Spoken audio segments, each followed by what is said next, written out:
पहले तो माननीय वित्त मंत्री श्रीमती निर्मला सीतारमण जी को मैं बधाई देना चाहूंगी एक भविष्योन्मुखी बजट पेश करने के लिए जो 2047 के विकसित और आत्मनिर्भर भारत की नींव रखता है। और साथ ही मोरारजी देसाई के बाद हमारी निर्मला जी ही एक ऐसी वित्त मंत्री हैं जिन्होंने लगातार 6ठी बार अपना बजट पेश किया है, इसके लिए भी बधाई।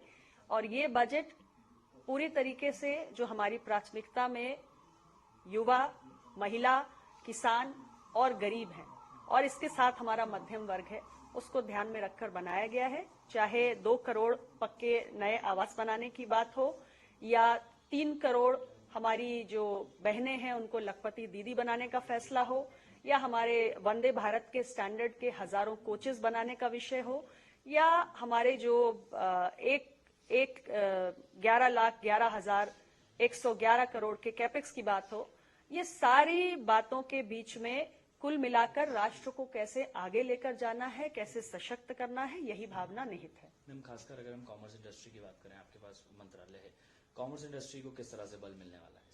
देखिए, हम अपनी अर्थव्यवस्था को मजबूत करने की बात कर रहे हैं और अर्थव्यवस्था की मजबूती की बात जब आती है तो हमें एक्सपोर्ट प्रमोशन भी उसका एक बहुत बड़ा एक की ड्राइवर है। और एक्सपोर्ट्स की दृष्टि से हमारी सरकार ने बहुत सारे प्रयास किए हैं, जिसमें इंफ्रास्ट्रक्चर के बेहतर डेवलपमेंट के साथ, और खासतौर से अगर मैं जिक्र करूं पीएम गति शक्ति की जो योजना है उसके जरिए कैसे हम लॉजिस्टिक कॉस्ट को कम करें, उस पर भी विशेष दृष्टि हमारी सरकार की रही है। तो आज हमारी कोशिश है कि हमारे एक्सपोर्ट्स बड़े भी हैं, $776 बिलियन का हमने पिछले वित्तीय वर्ष में एक्सपोर्ट किया है, और आगे भी सरकार की नीतियों के कारण हमारा एक्सपोर्ट इससे भी ज्यादा तेज गति से बढ़ेगा। पॉलिटिकल रिएक्शंस काफी आ रहे हैं, उसका किस तरह से जवाब?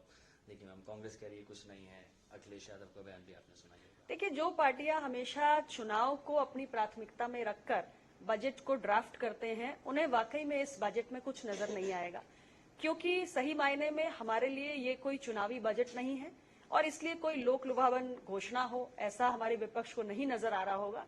लेकिन जैसा कि मैंने कहा कि हम देश को प्राथमिकता में रखकर देश के सशक्तिकरण के लिए 2047 के विकसित भारत के लिए उसकी नींव को मजबूत करने के लिए काम कर रहे हैं। तो हमारे जितनी भी घोषणाएं हैं वो हमारी इकोनॉमी को मजबूत करने की दृष्टि से, हमारे जो गरीब हैं, किसान हैं, युवा हैं, महिलाएं हैं, मध्यम वर्ग हैं, उनका कैसे ज्यादा सशक्तिकरण हो, इसके ध्यान में रख के ही इसमें सारे प्रावधान किए गए हैं।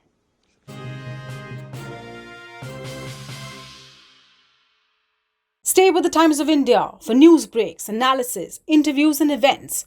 We bring you stories from your neighborhood and from across the globe as well. Subscribe to our YouTube channel. Hit the like button and press the bell icon so you don't miss any of our videos.